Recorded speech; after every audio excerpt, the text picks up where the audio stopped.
അവള് ഞങ്ങളുടെ കുട്ടിയാ മോനെ. ആ, അപ്പോ അവളുടെ ഭർത്താവായ ഞാൻ നിങ്ങളുടെ കുട്ടിയല്ലേ? അഖിൽ ഞങ്ങളുടെ കുട്ടിയല്ലെന്ന് ഞാൻ പറഞ്ഞോ? അനുപേട്ട, ഈ ദുരഭിമാനമൊക്കെ വിട്. ഈ കല്യാണത്തിന്റെ ചിലവുകളെ കുറിച്ച് ഓർത്തൊന്നും നിങ്ങൾ വിഷമിക്കണ്ട. അത് ഞാൻ മാനേജ് ചെയ്തോളാം. അത് വേണ്ട അഖിൽ. എനിക്ക് അത് അർച്ചനയോട് ചെയ്യാനുള്ള കടപ്പാടാണ് ഏട്ടാ. എന്റെ ശ്യാമയുടെ ജീവൻ ഒന്നല്ല 2 പ്രാവശ്യം രക്ഷിച്ചത് അർച്ചനയാ. അപ്പോ അർച്ചനയോട് എനിക്ക് കടപ്പാടില്ലേ? അതിലൂടെ നിങ്ങളോടും എനിക്കൊരു കമ്മിറ്റ്മെന്റ് ഇല്ലേ?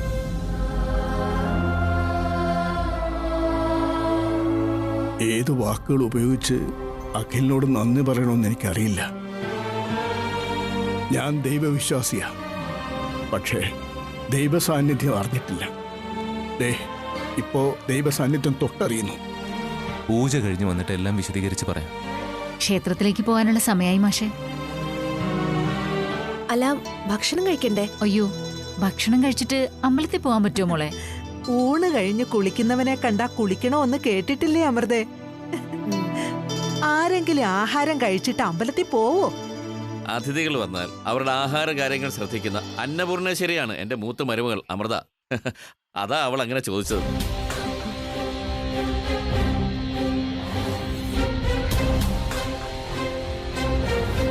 പൂജ കഴിഞ്ഞാൽ നേരെ ഇങ്ങോട്ട് വരില്ലേ? വരും. പൂജയ്ക്ക് ഒത്തിരി നേരം എടുക്കോ? അതൊന്നും പറയാൻ പറ്റില്ല. എന്നാ പിന്നെ ഞങ്ങൾ അമ്പലത്തിൽ പോയിട്ട് വരാം. ശരി ശരി, ഞങ്ങൾ പോയിട്ട് വരാം. ശരി, പോയിട്ട് വരാം മോനെ.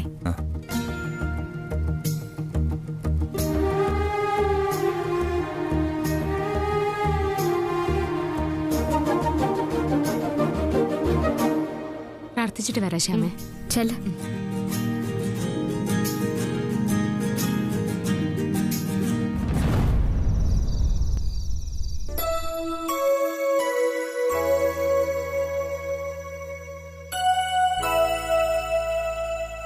ക്ഷേത്രത്തിലേക്ക് പോയവരൊന്നും തിരിച്ചു വന്നില്ലേ മോളെ? വന്നില്ല ഏട്ടാ. അത് അവിടെ പൂജ തീർന്നു കാണില്ല.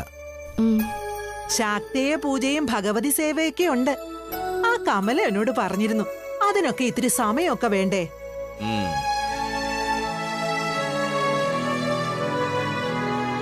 ഇന്ന് തീവട്ടിയും കുടച്ചക്രമൊന്നും ഇല്ലല്ലോ അല്ലേ? എടാ, അന്ന് ആ തീവെട്ടി പിടിച്ചിരുന്നത് ഏത് മണ്ടനാടാ? അത് മണ്ടനൊന്നല്ല ഏട്ടാ, ഏതെങ്കിലും ഗുണ്ടയായിരിക്കും.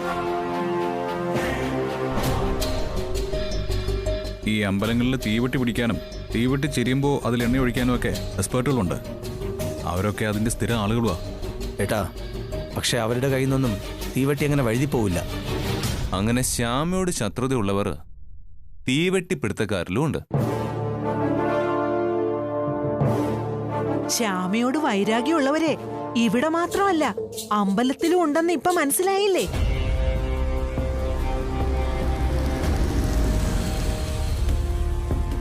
ആ, അവര് വന്നച്ചാ.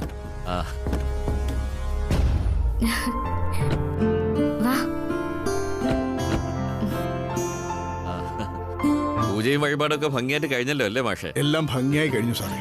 വരൂ. വരമ്മേ.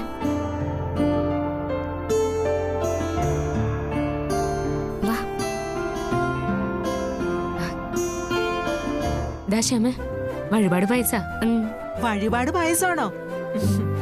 നോൺ വെജ് കഴിച്ചവർക്കേ ഇത് കഴിക്കാൻ പറ്റൂല. അതുകൊണ്ട് രാവിലെ കാപ്പി കുടിക്കുന്ന സമയത്ത് തരാം. ആ, അത് മതിയപ്പച്ചി. നേരം വൈകുന്നു. അപ്പോ ഞങ്ങൾ ഇറങ്ങട്ടെ വർമ്മ സാറേ? അത് പറ്റില്ല. ഈ രാത്രി എന്തായാലും യാത്ര ചെയ്യണ്ട. ഇനി രാവിലെ പോവാം. അത് വേണ്ട സാർ. ആ, വേണം. അതിന് ചില കാര്യങ്ങളൊക്കെ ഉണ്ട്. എല്ലാവരും രാവിലെ പോയാ മതി. അത് മതിയെന്നേ. ആനന്ദിനും അഖിലും പറഞ്ഞത് കേട്ടില്ലേ? അങ്ങോട്ട് അനുസരിക്കേ. ഇന്ന് രാത്രി നമുക്ക് എല്ലാവർക്കും കൂടി ഇവിടെ അങ്ങ് കൂടാ. ഈശ്വരാ, ഈയിടെയായിട്ട് എനിക്ക് വല്ലാത്ത നാക്കുപിഴയാണല്ലോ. ഒന്നും ആലോചിക്കണ്ട മാഷെ, നാളെ പോയാ മതി. ശരി അപ്പച്ചി, ഇവർക്ക് വേണ്ട സൗകര്യങ്ങളൊക്കെ ചെയ്തു കൊടുക്കും. ശരി ശരി, നന്നായല്ലേ? നിങ്ങൾ വാ. ഈ പായസം അങ്ങ് ഫ്രിഡ്ജിൽ കൊണ്ടുവയ്ക്കും.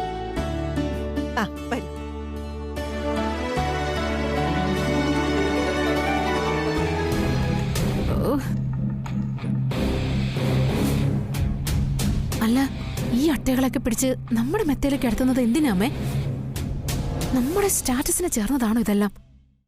ഇത് മൊത്തം പിച്ചക്കാരാ. ഇതിപ്പോ തൽക്കാലം സഹിക്കല്ലാതെ മറ്റൊരു നിവൃത്തിയുമില്ല.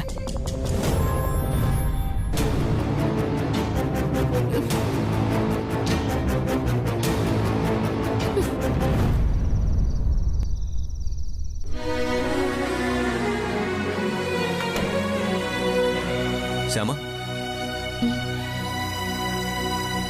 സർ, അർച്ചനയുടെ വിവാഹം നമ്മൾ നടത്തി കൊടുക്കുന്നതിനെ കുറിച്ച് ശ്യാമയ്ക്ക് എന്താ അഭിപ്രായം? സർ, ആ കുടുംബത്തിന്റെ ബുദ്ധിമുട്ടൊക്കെ എനിക്കറിയാം. അങ്ങനെ ചെയ്യുകയാണെങ്കിൽ അതവർക്ക് വലിയൊരു സഹായമായിരിക്കും. ശ്യാമയുടെ ഉത്തരം ഇതായിരിക്കുമെന്ന് എനിക്കറിയായിരുന്നു. എന്നാലും ഞാൻ വെറുതെ ചോദിച്ചതാ. ഇക്കാര്യം സാറിനോട് എനിക്ക് ചോദിക്കണമെന്നുണ്ടായിരുന്നു. പക്ഷേ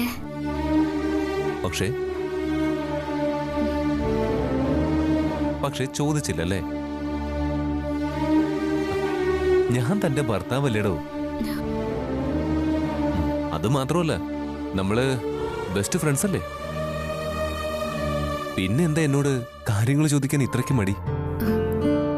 അത് ഞാൻ പറഞ്ഞൊന്നും ബുദ്ധിമുട്ടണ്ട. എനിക്ക് തന്നെ അറിയാം. എനിക്കുള്ളതെല്ലാം എന്റെ ശ്യാമയ്ക്ക് അവകാശപ്പെട്ടതാ. താൻ എന്റെ ജീവിതത്തിലേക്ക് വന്നതിന് ശേഷം താൻ എനിക്ക് വേണ്ടി പ്രാർത്ഥിക്കാൻ തുടങ്ങിയ നിമിഷം മുതൽ ഞാനത് അനുഭവിക്കുന്നുണ്ട്. അർച്ചനയുടെ വിവാഹം നടത്താൻ നമ്മൾ തീരുമാനിക്കുന്നു. അർച്ചനയുടെ അച്ഛനോടും ചേട്ടനോടും ഞാൻ ഇതേക്കുറിച്ച് സൂചിപ്പിച്ചിട്ടുണ്ട്.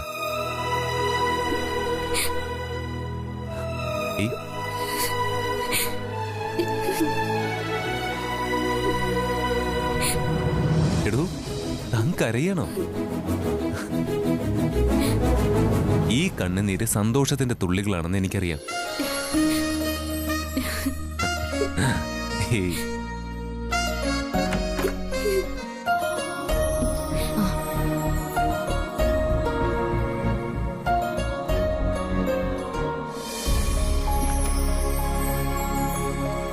ഞാനൊരു കട്ടുറുമ്പായോ? നിങ്ങൾ സംസാരിക്കേ, ഞാനോട് ചേരട്ടെ.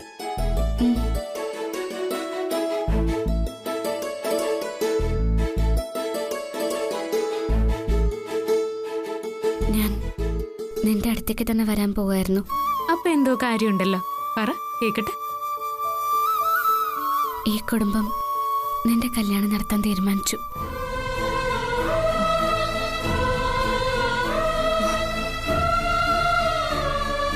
അത് പറയാനാ അഖിൽ സാർ വന്നത്.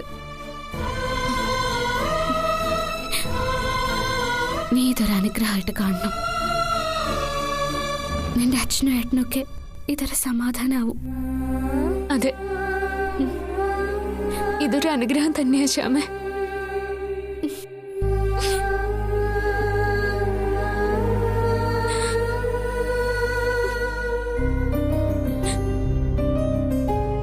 നടക്കില്ല. ഇതൊന്നും ഞാൻ സമ്മതിക്കില്ല.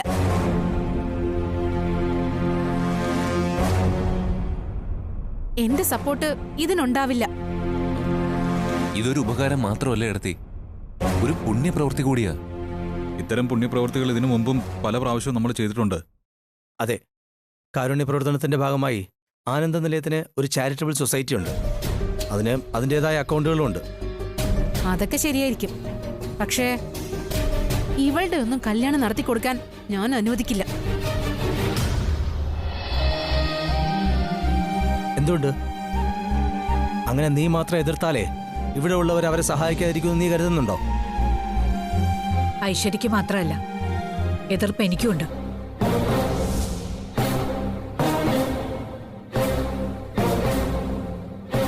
ഇവരത്രയ്ക്ക് പാപങ്ങളൊന്നുമല്ല.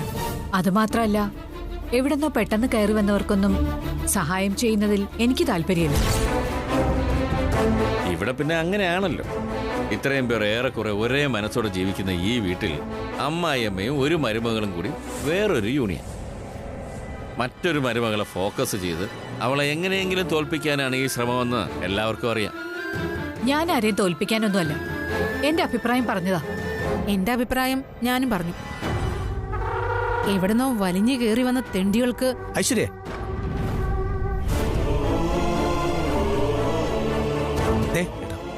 വാക്കുകൾ നീ സൂക്ഷിച്ചുപയോഗിക്കണം. എന്റെ അമ്മയുടെ ഫുൾ സപ്പോർട്ട് ഉണ്ടെന്ന് കരുതി അച്ഛന്റെ എന്റെ കൂടപ്പറപ്പുകളുടെ മുമ്പിൽ വെച്ച് ഇങ്ങനെ മര്യാദയോട് പറയരുത്. എന്റെ കൺട്രോൾ പോവും. നിന്നെ വലിച്ചു ഞാൻ പുറത്തേക്കറിയും.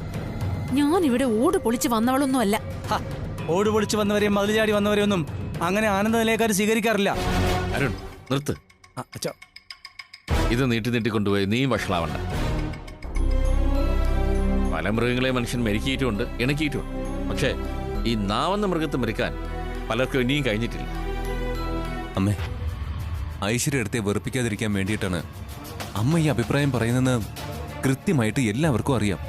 ഞാൻ അങ്ങനെ ആരെയും ചാരുന്നെന്ന് അഭിപ്രായം പറയുന്നവളല്ലെന്ന് നിനക്കറിയാലോ. എന്റെ അമ്മ അങ്ങനെ ആയിരുന്നു. പക്ഷേ എന്നോടുള്ള അമിത സ്നേഹം കൊണ്ടാവാം എന്റെ കല്യാണം കഴിഞ്ഞതോടെ അമ്മ ആളാകെ മാറി.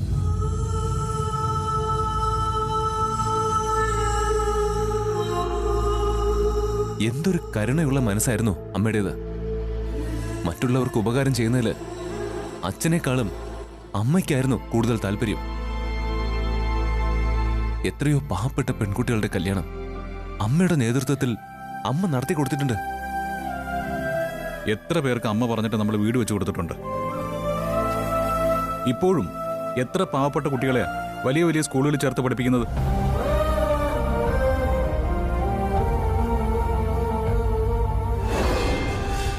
ഐശ്വര്യ, നീ ഇങ്ങോട്ട് മാറിയേക്ക്. കൂടുതൽ അങ്ങോട്ട് കയറി ഒട്ടണ്ട. നിന്റെ പ്രൈവറ്റ് പ്രോപ്പർട്ടി ഒന്നുമല്ല വസുന്ധരാദേവി, ഇത് ഞങ്ങളുടെ അമ്മ കൂടിയാ. വസു, അർച്ചന ശ്യാമയുടെ കൂട്ടുകാരിയാണെന്നുള്ള കാര്യം നീ അങ്ങ് മറന്നേക്ക്. നല്ല സ്വഭാവ ഗുണവും വിദ്യാഭ്യാസമുള്ള കുട്ടിയാണ് അർച്ചന. അവൾക്കിത്തിരി സാമ്പത്തിക ബുദ്ധിമുട്ടുണ്ട് എന്നല്ലേ ഉള്ളൂ. നമ്മൾ മുമ്പും നടത്തിക്കൊടുത്ത മറ്റു പല കല്യാണങ്ങൾക്ക് ഉപരിയായി ഈ കല്യാണത്തെ നമ്മൾ കാണണം. അവരെല്ലാം വളരെ നല്ല മനുഷ്യരാ. അലിവും മനുഷ്യപ്പറ്റും അധികമായി ഉണ്ടായിരുന്ന ഒരു വസുന്ധരയാണ് ആനന്ദവർമ്മ കല്യാണം കഴിച്ചത്. വസു മറ്റുള്ളവരോട് കാണിക്കുന്ന സ്നേഹവും കാരുണ്യവും കണ്ട് ഞാൻ പോലും പകച്ചു നിന്നിട്ടുണ്ട്. മതി ആനന്ദേട്ടാ.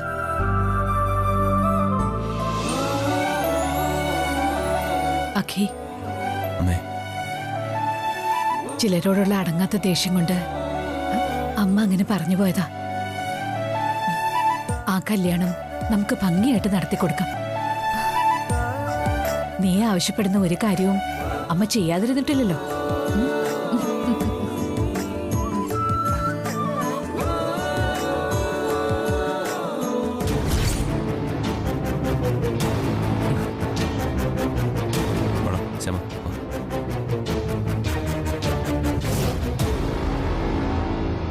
വസു, എത്ര നാളുകൾക്ക് ശേഷമാണ് എന്റെ മനസ്സൊന്ന് ശാന്തമായത്. ഇതാണ് ഈ ആനന്ദ നിലയെ ആവശ്യപ്പെടുന്നത്.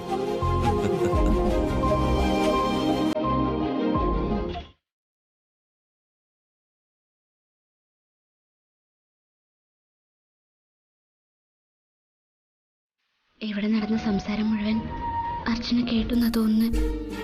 അവൾ ഇരിക്കുന്ന കണ്ടില്ലേ? എങ്ങനെ കേൾക്കാതിരിക്കും? മൈക്ക് വെച്ച് പ്രസംഗിക്കും പോലല്ലേ ഐശ്വര്യ അടുത്ത് കിടന്ന് ഒച്ച വെച്ചത്. വാ.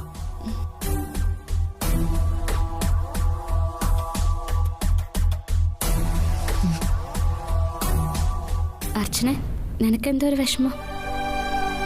ഏയ്, ഞാൻ നിങ്ങളെ കാണാൻ കാത്തിരിക്കുകയായിരുന്നു. നിങ്ങൾ രണ്ടുപേരും എനിക്ക് വേണ്ടി ഒരുപാട് ബുദ്ധിമുട്ടുന്നുണ്ട്. ഇനി അത് വേണ്ട. അർച്ചന, ചില കാര്യങ്ങൾ കണ്ടില്ലെന്നും കേട്ടില്ലെന്നും വെക്കണം. മനുഷ്യരെല്ലാം പലതരക്കാരാ. ഒരു വീട്ടിൽ തന്നെ പല സ്വഭാവക്കാരാ ഉള്ളത്. എല്ലാവരും ഇറിറ്റേറ്റ് ചെയ്യുന്ന രീതിയിലാ ഞങ്ങളുടെ ഐശ്വര്യ എടുത്തിട്ട് സംസാരം തന്നെ. എന്ത് ചെയ്യാൻ പറ്റും? എടുത്തിയായി പോയില്ലേ? അതല്ല അഖിൽ സർ. ഒന്നും പറയണ്ട. അർച്ചനയുടെ മാനസികാവസ്ഥ ഞങ്ങൾക്ക് മനസ്സിലാവും. നീ വിഷമിക്കണ്ട അർച്ചനെ. ഞങ്ങളുടെ അച്ഛനും അമ്മയും ഏട്ടന്മാരും അമൃതേടത്തിയൊക്കെ വളരെ നല്ലവരാ. അതെനിക്കറിയാം ശ്യാമേ. അർച്ചന, ഇത് ഞങ്ങൾ ചെയ്യുന്നത് ഒരു ദാനമായിട്ടൊന്നും കരുതരുത്.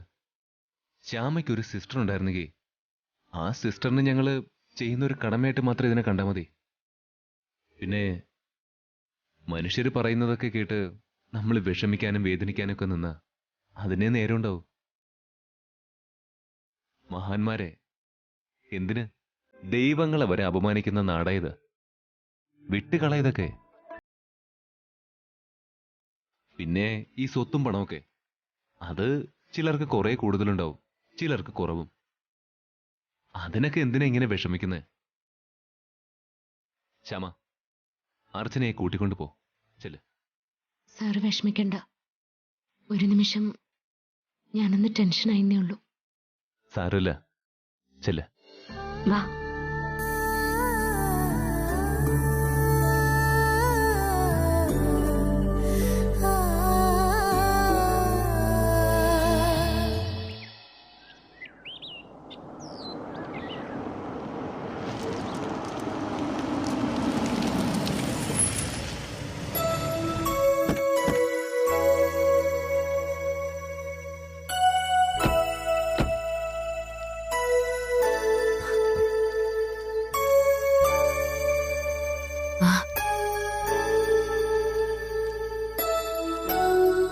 നിങ്ങളിത് എവിടെയായിരുന്നു? ഒന്നും പറയാതെ പോയി കളഞ്ഞല്ലോ. അർച്ചന, ഞങ്ങളൊന്ന് പുറത്തു പോയതാ. വരുന്ന വഴിക്ക് ശ്യാമ അർച്ചനയ്ക്ക് എന്തോ വാങ്ങിച്ചിട്ടുണ്ട്. എന്താ ശ്യാമേ? കുറച്ച് ഡ്രസ്. എന്തിനാ ശ്യാമേ വെറുതെ? ആഹാ, ഞങ്ങൾക്ക് ഞങ്ങളുടെ കൂട്ടുകാരിക്ക് എന്താ ഡ്രസ്സ് വാങ്ങിച്ചൂടെ? ശ്യാമേ, ഒരു മിനിറ്റ്.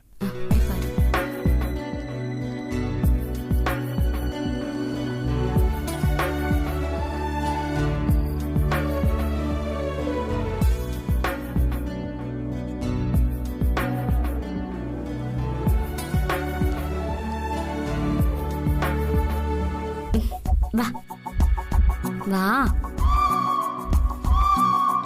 കറി പൗഡർ ബിസിനസ്സിന് തന്നെയാ ഇപ്പോഴും മുൻതൂക്കം. പക്ഷേ ഇപ്പൊ ഞങ്ങൾ മറ്റു പല മേഖലകളിൽ കൂടെ ബിസിനസ് വ്യാപിപ്പിച്ചു. ആനന്ദ് വർമ്മ ഗ്രൂപ്പ് ഓഫ് കമ്പനീസിന്റെ ഭാഗമായിട്ട് തന്നെ അക്കി ഒരു ബ്യൂട്ടി പ്രോഡക്റ്റ് കമ്പനി തുടങ്ങിയിട്ടുണ്ട്. അതെ, ഡാർക്ക് ബ്ലൂ ഓർഗാനിക്സ്. എന്തായാലും ഒരു കാര്യത്തിൽ എനിക്ക് സന്തോഷമുണ്ട്. മക്കളെ എല്ലാവരെയും മാറ്റി താമസിപ്പിക്കാതെ എല്ലാവരെയും ഒരുമിച്ച് ചേർത്തുള്ള ഈ ജീവിതം സന്തോഷമായി. കേട്ടോ സാറേ? അതൊരു സ്വപ്നമായിരുന്നു മാഷേ. എന്റെയും വസുന്ധരയുടെയും മരണം വരെ മക്കളും കൊച്ചുമക്കളും ഒക്കെ ഞങ്ങളോടൊപ്പം ഉണ്ടാവണമെന്ന എന്റെ ആഗ്രഹം. ഈ അണുകുടുംബ കാലഘട്ടത്തിൽ പ്രാക്ടിക്കലാകാൻ ബുദ്ധിമുട്ടുള്ളൊരു കാര്യമാണ് ഈ കൂട്ടുകുടുംബ വ്യവസ്ഥ. മനസ്സാ മാഷേ പ്രശ്നം. നിറഞ്ഞ മനസ്സും ഉയർന്ന ചിന്താഗതിയും ഉള്ളവരാണെങ്കിൽ ഒരു പ്രശ്നവുമില്ല. മനസ്സ് പോസിറ്റീവായിരിക്കണം. ഞങ്ങൾ ഈ കോവിലകംകാരെല്ലാം പണ്ടേ കൂട്ടുകുടുംബക്കാരാ. അല്ല, നമുക്ക് പോണ്ടേ മാഷേ? ആ, പോവാം. വസുന്ധരാമ്മയെ കണ്ടില്ലല്ലോ. ആ മോളെ, എന്താച്ചാ? മോള് ചെന്ന് വസുന്ധരയുടെ ഒന്ന് വരാൻ പറ. ആ ശരി. അവിടെ ആ ഐശ്വര്യമുണ്ട്.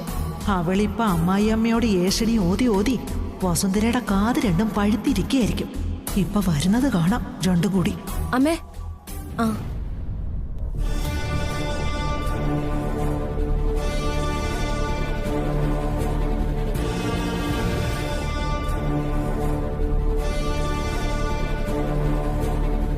ഞങ്ങള് ഇറങ്ങട്ടെ വസുന്ധരാമ്മേ? ശരി, അങ്ങനെ ആവട്ടെ. മോളുടെ കല്യാണത്തിന് വരുമല്ലോ അല്ലേ? ശ്രമിക്കാം. ശ്രമിച്ചാ പോരാ, ഇവിടെ നിന്ന് എല്ലാവരും വരണം. അർച്ചനയെ അനുഗ്രഹിക്കണം. ശരി മോനെ, ഞങ്ങളെന്നാ ഇറങ്ങട്ടെ? ആ, അങ്ങനെ ഇറങ്ങാൻ വരട്ടെ. ഒരു സർപ്രൈസ് ഉണ്ട്. ശ്യാമേ,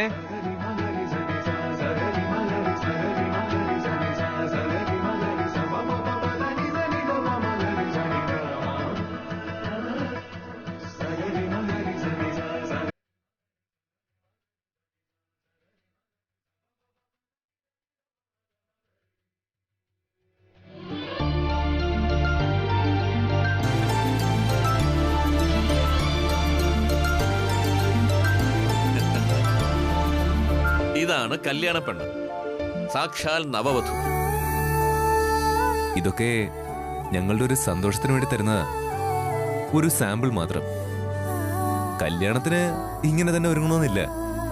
അന്ന് നമുക്ക് ഇതിലും അടിപൊളിയാക്കണം. ഉം. ഞങ്ങൾ എല്ലാവരും ഉണ്ടാവും, അല്ലേ ചാ? പിന്നല്ലാതെ.